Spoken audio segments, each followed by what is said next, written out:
بسم اللہ الرحمن الرحیم۔ پیش خدمت ہے بال دیوتا کے پجاری ایپیسوڈ نمبر 2۔ جہاں تک رقیم شہر کا تعلق ہے تو یہ 2 واقعات کی وجہ سے آنے والے اور بعد کے دور میں بے حد مشہور ہوا، ایک اصحاب کہف اور دوسرا اصحاب رقیم کی وجہ سے۔ اصحاب کہف یعنی غار والے لوگ، قرآن مجید میں ان کے بارے میں سورہ کہف میں ارشاد ہوا ہے کہ کیا تم سمجھتے ہو کہ اصحاب کہف ہماری کوئی بڑی عجیب نشانیوں میں سے تھے؟ جب وہ چند نوجوان غار میں پناہ گزین ہوئے اور انہوں نے کہا، اے پروردگار، ہمیں اپنی نعمت خاص سے نواز، ہمارا معاملہ درست کر دے، تو ہم نے انہیں اسی غار میں تھپک کر سالہ سال کے لیے سلا دیا۔ پھر ہم نے انہیں اٹھایا تاکہ دیکھیں کہ ان کے 2 گروہوں میں کون اپنی مدت قیام کا ٹھیک شمار کرتا ہے۔ ہم تمہیں ان کا اصل قصہ سناتے ہیں۔ وہ چند نوجوان تھے جو اپنے رب پر ایمان لے آئے تھے اور ہم نے ان کو ہدایت میں ترقی بخشی تھی۔ ہم نے ان کے دل اس وقت مضبوط کر دیے جب وہ اٹھے اور انہوں نے اعلان کیا کہ ہمارا رب تو صرف وہی ہے جو آسمانوں اور زمین کا رب ہے، ہم اسے چھوڑ کر کسی اور معبود کو نہ پکاریں گے۔ اگر ہم ایسا کریں گے تو بالکل بیجا بات کریں گے۔ پھر انہوں نے آپس میں کہا، یہ ہماری قوم تو رب کائنات کو چھوڑ کر دوسرے خدا بنا بیٹھی ہے، ان کے معبود ہونے پر کوئی واضح دلیل کیوں نہیں لاتے؟ آخر اس شخص سے بڑا ظالم اور کون ہو سکتا ہے جو اللہ پر جھوٹ باندھے؟ اب جبکہ تم ان کے اور ان کے معبودان غیر اللہ سے بے تعلق ہو چلے ہو تو چلو اب فلاں غار میں جا کر پناہ لو، تمہارا رب تم پر اپنی رحمت کا دامن وسیع کرے گا اور تمہارے کام کے لیے سر و سامان مہیا کرے گا۔ پھر آگے فرمایا، تم انہیں غار میں دیکھتے تو تمہیں یوں نظر آتا کہ سورج جب نکلتا ہے تو ان کے غار کو چھوڑ کر دائیں جانب نکل جاتا ہے، اور جب غروب ہوتا ہے تو ان سے بچ کر بائیں جانب اتر جاتا ہے، اور وہ ہیں کہ غار کے اندر ایک وسیع جگہ پڑے ہیں۔ یہ اللہ کی نشانیوں میں سے ایک ہے۔ جسے اللہ ہدایت دے وہی ہدایت پانے والا ہے، اور جسے اللہ بھٹکا دے اس کے لیے تم کوئی رہنما نہیں پا سکتے۔ تم انہیں دیکھ کر یہ سمجھتے ہو کہ وہ جاگ رہے ہیں، حالانکہ وہ سو رہے تھے۔ ہم انہیں دائیں بائیں کروٹ دلاتے رہتے تھے اور ان کا کتا غار کے دھانے پر بازو پھیلائے بیٹھا تھا۔ اگر تم کہیں جھانک کر انہیں دیکھتے تو الٹے پاؤں بھاگ کھڑے ہوتے۔ تم پر ان کے نظارے کی وحشت بیٹھ جاتی، اور اسی عجیب و انوکھی نیند سے ہم نے انہیں اٹھا بٹھایا تاکہ ذرا آپس میں پوچھ گچھ کریں۔ ان میں سے ایک نے پوچھا، کہو کتنی دیر اس حال میں رہے؟ دوسرے نے کہا، شاید دن بھر یا اس سے کم رہے ہوں گے۔ پھر بولے، اللہ ہی بہتر جانتا ہے کہ ہمارا کتنا وقت اس حالت میں گزرا۔ چلو اب اپنے میں سے کسی کو چاندی کا یہ سکہ دے کر شہر بھیجیں، اور وہ دیکھے کہ سب سے اچھا کھانا کہاں سے ملتا ہے، وہاں سے کچھ کھانے کے لیے لائے، اور چاہیے کہ ذرا ہوشیاری سے کام لے، ایسا نہ ہو وہ کسی کو ہمارے یہاں موجود ہونے کی خبر کر بیٹھے۔ اگر کہیں ان کا ہاتھ ہم پر پڑ گیا تو سنسار کر ڈالیں گے، یا پھر زبردستی ہمیں اپنی قوم میں واپس لے جائیں گے۔ اگر ایسا ہوا تو ہم کبھی فلاح نہ پا سکیں گے۔ اس پر ہم نے اہل شہر کو ان کے حال پر مطلع کیا تاکہ لوگ جان لیں کہ اللہ تعالیٰ کا وعدہ سچا ہے اور قیامت کی گھڑی بے شک آ کر رہے گی۔ اس وقت لوگ آپس میں جھگڑ رہے تھے کہ ان اصحاب کہف کے ساتھ کیسا سلوک کیا جائے۔ کچھ لوگوں نے کہا، ان پر دیوار چن دو، ان کا رب ہی ان کے معاملے کو بہتر جانتا ہے۔ لیکن جو لوگ ان کے معاملات پر غالب تھے انہوں نے کہا، ہم تو ان پر ایک عبادت گاہ بنائیں گے۔ کچھ لوگ کہیں گے کہ وہ 3 تھے اور چوتھا ان کا کتا، اور کچھ دوسرے کہہ دیں گے کہ 5 تھے اور چھٹا ان کا کتا۔ یہ سب بے تکی ہانکتے ہیں۔ کچھ اور لوگ کہتے ہیں کہ یہ 7 تھے اور 8واں ان کا کتا۔ کہو میرا رب ہی بہتر جانتا ہے کہ کتنے تھے، کم ہی لوگ ان کی صحیح تعداد جانتے ہیں۔ بس تم سرسری بات سے بڑھ کر ان کی تعداد کے معاملے میں لوگوں سے بحث نہ کرو اور نہ ان کے متعلق کسی سے پوچھو۔ اور وہ اپنے غار میں 300 سال رہے اور 9 سال اور بڑھ گئے، تو کہو اللہ ان کے قیام کی مدت زیادہ جانتا ہے۔ آسمانوں اور زمین کے سب پوشیدہ راز اسی کو معلوم ہے۔ اس قصے کی تعبیر مختلف علماء نے مختلف صورتوں میں کی ہے۔ بعض کے نزدیک رقیم اس بستی کا نام ہے جہاں یہ واقعہ پیش آیا، اور بعض کے نزدیک رقیم سے مراد وہ کتبہ ہے جو غار پر اصحاب کہف کی یاد کے طور پر لگایا گیا تھا۔ یہ مقام عرب کے شمال میں عکا کے قریب واقع ہے۔ معلوم ہوتا ہے کہ اس دور میں عیسائی ہونا جرم تھا، جس کی سزا سے بھاگ کر اصحاب کہف غار میں جا چھپے تھے۔ پہل سریانی زبان میں ایک عیسائی پادری جیمز سروجی نے اس قصے کو بیان کیا تھا، جسے علامہ طبری نے مختلف اسناد کے ساتھ تحریر کیا ہے۔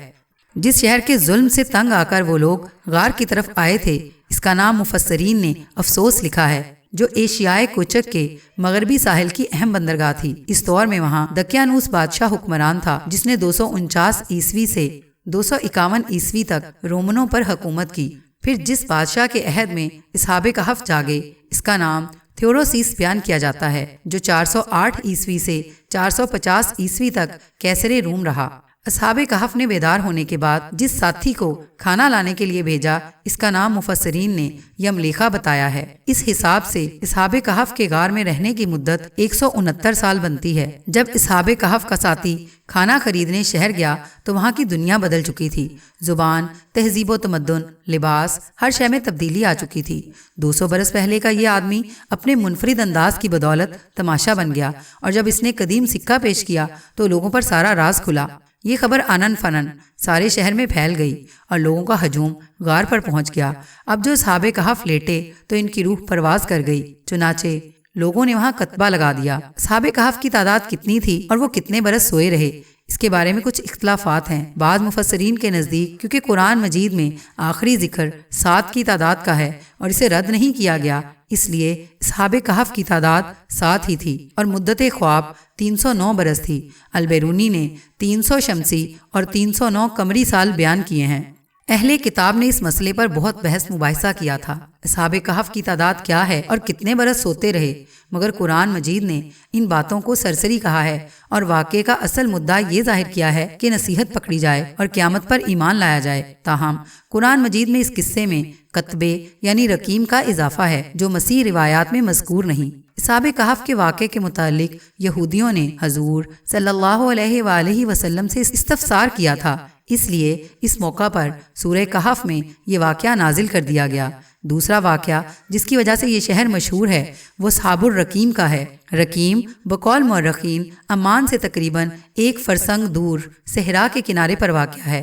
وہاں ایک غار ہے جس کے 2 راستے ہیں، ایک بڑا اور ایک چھوٹا، اور لوگ کہتے ہیں کہ بڑے دروازے کے راستے جو بھی داخل ہوتا ہے وہ چھوٹے راستے سے باہر نہیں آ سکتا بجز اس کے کہ رہنما ساتھ ہو۔ اس غار کے اندر 3 کمرے ہیں۔ اس کے متعلق علامہ ابو الفدا نے یہ حدیث نبوی صلی اللہ علیہ وآلہ وسلم بیان کی ہے، اور ابو بکر ابن سعید کا حوالہ دیا کہ وہ کہا کرتے تھے کہ یہ حضرت عبداللہ بن عمر کی روایت ہے، کیونکہ انہوں نے حضور صلی اللہ علیہ وآلہ وسلم سے خود سنا تھا۔ حدیث کچھ اس طرح ہے: ایک بار 3 اشخاص ساتھ جا رہے تھے کہ بارش آ گئی اور انہوں نے پہاڑ کی ایک کھو میں پناہ لی۔ یکایک پہاڑ کے اوپر سے ایک بہت بڑی چٹان لڑکی اور کھو کے منہ پر اس طرح آ گئی کہ راستہ بند ہو گیا۔ تب ان میں سے ایک نے دوسروں سے کہا کہ اب جو کوئی نیک عمل تم نے کبھی کیا ہے اسے یاد کرو اور پورے قلب کے ساتھ خدا بند قدوس سے التجا کرو کہ شاید اس اچھے عمل کے صلے میں وہ اس چٹان کو ہمارے لیے کھول دے اور راستہ نکل آئے۔ تب ان میں سے ایک نے بآواز بلند کہا، اے خدا، تو علیم ہے کہ میرے ماں باپ ضعیف اور ناتواں ہیں، اور میں اپنے بال بچوں کے ساتھ ان کی غور و پرداخت کرتا ہوں، اور جب میں گھر آتا ہوں تو دودھ دھو کر بچوں کی بجائے پہلے اپنے والدین کو پلاتا ہوں۔ اور ایک دن بیگار میں پکڑ لیا گیا۔ رات ہونے پر دیر سے گھر پہنچا تو میں نے دیکھا کہ میرے ماں باپ سو گئے ہیں۔ تب حسب معمول میں نے دودھ نکالا اور ان کے پاس گیا، لیکن ان کی نیند خراب ہونے کے خوف سے انہیں نہ جگایا اور قریب جا کر کھڑا رہا، اور بزرگوں کے سامنے رکھنے سے پہلے یہ جرت بھی نہ کی کہ بچوں کو دودھ پلاتا، حالانکہ وہ حقیقت میں بہت بے قرار ہو رہے تھے۔ اور اسی طرح میں صبح تک دودھ لیے انتظار کرتا رہا۔ اے خدا، تو جو دلوں کے بھید جانتا ہے، مجھے بخوبی علم ہے کہ یہ کام میں نے صرف تیری خوشنودی کے لیے کیا تھا۔ اب تو حکم دے کہ یہ چٹان میرے سامنے سے ہٹ جائے یا اس قدر پھٹ جائے کہ ہم کو آسمان نظر آنے لگے۔ تب اللہ تعالیٰ کے حکم سے چٹان میں ایک درز ہو گئی کہ انہیں آسمان نظر آنے لگا۔ اس کے بعد دوسرا شخص پکار کر بولا اور کہنے لگا، اے خدا، کیا مجھے اپنے چچا کی بیٹی کے ساتھ انتہا درجہ کی محبت نہ تھی؟ جب میں ان کے پاس جانا چاہتا تو مجھ سے انکار کرتی اور کہتی پہلے 100 اشرفیاں لے کر آؤ۔ تب میں نے کوشش کی اور 100 اشرفیاں جمع کر کے جب اس کے پاس جانا چاہا تو وہ چلائی اور کہنے لگی، اے خدا کے بندے، خدا سے ڈر اور شرعی صورت کے سوا غیر شرعی صورت پر میرے پاس نہ آ۔ اور میں اس کے قریب سے ہٹ گیا۔ اے خدا، تحقیق تو جانتا ہے میں نے ایسا صرف تیرے خوف سے کیا، اب تو اس عمل کے بدلے میں اس چٹان کے حصے کو ہمارے لیے اور زیادہ کھول دے۔ چنانچہ اللہ تعالیٰ نے اسے اور کھول دیا، اور پھر آخری پکارا اور کہنے لگا، الہی، میں نے کھیتی کے لیے ایک شخص کو ملازم رکھا تھا اور حسب معمول چاول کی ایک مقدار اس کا معاوضہ مقرر کی تھی۔ چنانچہ جب کام ختم ہوا تو وہ مقدار میں نے اسے دینا چاہی، لیکن اس نے اسے کم سمجھا اور لینے سے انکار کر دیا۔ تب میں نے اس کے حصے کے ان چاولوں کی کاشت کی اور یہ کھیتی بڑھتی گئی، یہاں تک کہ اس کے نفع سے میرے پاس مویشی ہو گئے اور ان کو چرانے کے لیے ایک غلام بھی خرید لیا۔ پھر ایک مدت کے بعد وہی شخص میرے پاس آیا اور بولا، خدا سے ڈر، مجھ پر ظلم نہ کر اور میرا حق مجھے دے۔ میں نے کہا، جا یہ سب مویشی اور غلام لے لے۔ اس نے پھر کہا، خدا سے ڈر، میرے ساتھ ہنسی مذاق اور تمسخر نہ کر۔ میں نے جواب دیا، یقین جان میں ہنسی مذاق نہیں کر رہا، جا یہ مویشی اور غلام لے جا۔ اور آخر کار وہ انہیں لے کر چلا گیا۔ اے خدا، تو جانتا ہے کہ میں نے یہ کام صرف تیرے خوف، تیری رضامندی کے لیے کیا۔ اب تو حکم دے کہ جس قدر چٹان رہ گئی ہے وہ بھی ہمارے لیے کھل جائے اور راستہ نکل آئے۔ اور اللہ تعالیٰ نے چٹان کو پوری طرح ان کے سامنے کھول دیا۔ دوپہر کے بعد یقطان بن سلوم رقیم شہر کے چند میل جنوب میں اپنے قبیلے کے پڑاؤ میں داخل ہوا۔ خانہ بدوش قبیلے کا وہ پڑاؤ دور تک پھیلا ہوا تھا، خیمے ہی خیمے نصب تھے۔ ایسا لگتا تھا جیسے جنگل کے اندر کسی نے خیموں کا شہر آباد کر دیا ہو۔ جب وہ پڑاؤ میں داخل ہوا تب سب سے پہلے 2 اشخاص سے اس کی ملاقات ہوئی، وہ جو دیکھتے ہی اس کی طرف لپکے تھے۔ ان میں سے ایک اس خانہ بدوش کنانی قبیلے کا سردار ذو امنس اور دوسرے قبیلے کے جنگجوؤں اور لشکریوں کا سالار اعلیٰ شاؤل تھا۔ ان دونوں کو دیکھتے ہی یقطان بن سلوم اپنے گھوڑے سے اتر گیا۔ جب وہ قریب آئے تب کنانی قبیلے کے سردار ذو امنس نے یقطان کو مخاطب کیا، بیٹے جس مہم پر تم گئے تھے اس کا کیا بنا؟ اس پر دکھ بھرے انداز میں ذو امنس کی طرف دیکھتے ہوئے یقطان کہنے لگا، سردار، میرا بھائی اور اس کے ساتھ ہمارے قبیلے کے جو لوگ مال کے لین دین کے سلسلے میں رقیم گئے تھے، انہیں بال دیوتا کے پجاریوں نے موت کے گھاٹ اتار دیا ہے۔ اس کے بعد گورکن الکانہ نے جو تفصیل بتائی تھی وہ یقطان بن سلوم نے اپنے سردار ذو امنس اور سپہ سالار شاؤل سے کہہ دی تھی۔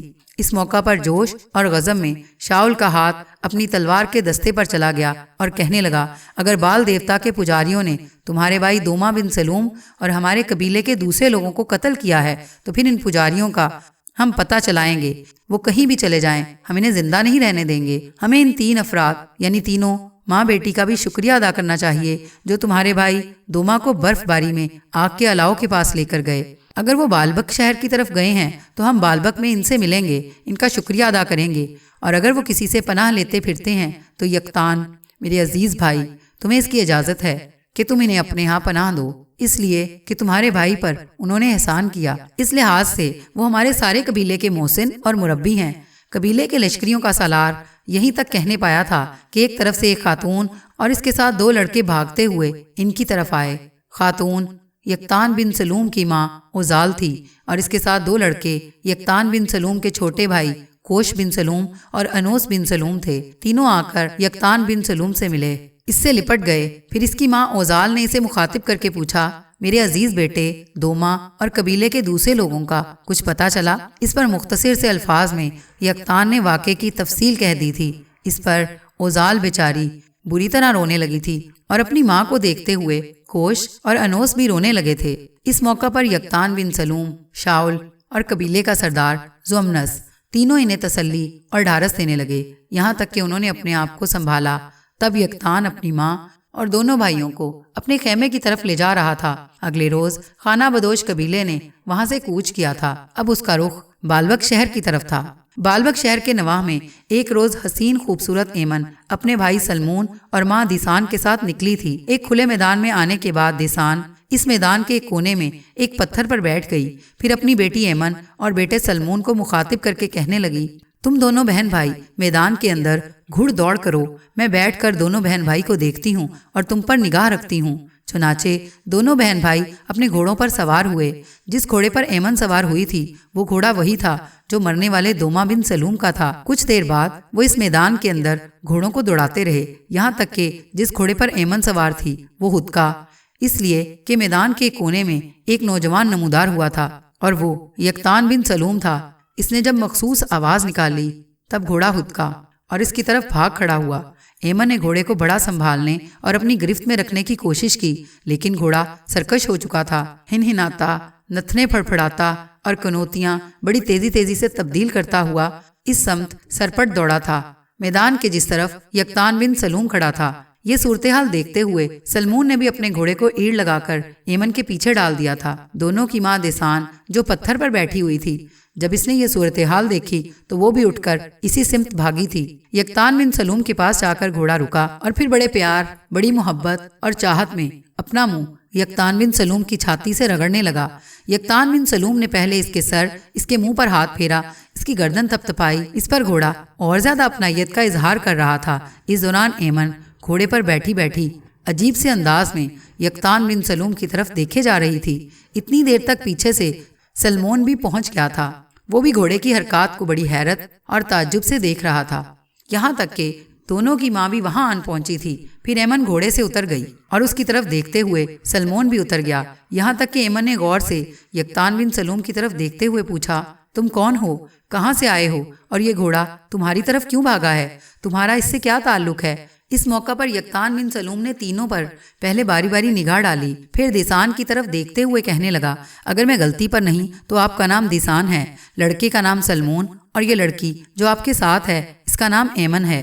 دیکھو، پریشان اور فکر مند مت ہونا، میں تمہارا دشمن نہیں، دوست ہوں۔ جہاں تک اس گھوڑے کا تعلق ہے تو یوں جانو یہ گھوڑا میرا ہے۔ میرا بھائی جس کا نام دوما بن سلوم تھا وہ اسی گھوڑے پر سوار ہو کے رقیم کی طرف آیا تھا، لیکن بال دیوتا کے پجاریوں نے اسے موت کے گھاٹ اتار دیا۔ میرا نام یقطان بن سلوم اور میں دوما بن سلوم کا چھوٹا بھائی ہوں۔ یہ ساری گفتگو سن کر دیسان، سلمون اور ایمن مطمئن اور خوش ہو گئے تھے۔ اس پر دیسان نے غور سے یقطان کی طرف دیکھتے ہوئے پوچھ لیا، بیٹے تمہیں کیسے پتا چلا کہ ہم یہاں ہیں اور ہم اپنے ساتھ تمہارے مرنے والے بھائی کا گھوڑا بھی لے کر آئے ہیں؟ اس پر دکھ بھرے انداز میں یقطان کہنے لگا، جب کئی روز تک میرا بھائی لوٹ کر رقیم سے واپس اپنے خانہ بدوش قبیلے میں نہ گیا، تب میں اپنے بھائی اور قبیلے کے دوسرے لوگوں کو تلاش کرنے کے لیے رقیم کی طرف آیا۔ مجھے رقیم شہر کی طرف میرے قبیلے کے سردار زوامنس اور ہمارے سپہ سالار شاؤل نے روانہ کیا تھا۔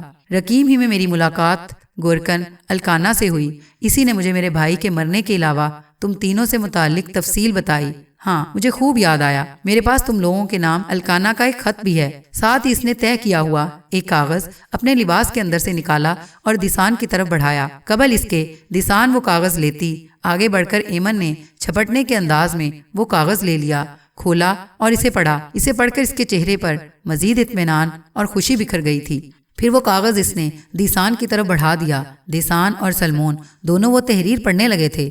تحریر پڑھنے کے بعد دیسان نے وہ کاغذ دوہرا کیا، پھر غور سے یقطان بن سلوم کی طرف دیکھتے ہوئے کہنے لگی، بیٹے اپنی تحریر میں الکانا نے ہمیں ایک اچھا مشورہ دیا ہے کہ ہم تمہارے قبیلے میں قیام کریں اور اس طرح ہم محفوظ رہیں گے اور پکڑے بھی نہیں جائیں گے۔ کیا تم ہمیں اپنے قبیلے میں رکھنے کے لیے تیار ہو؟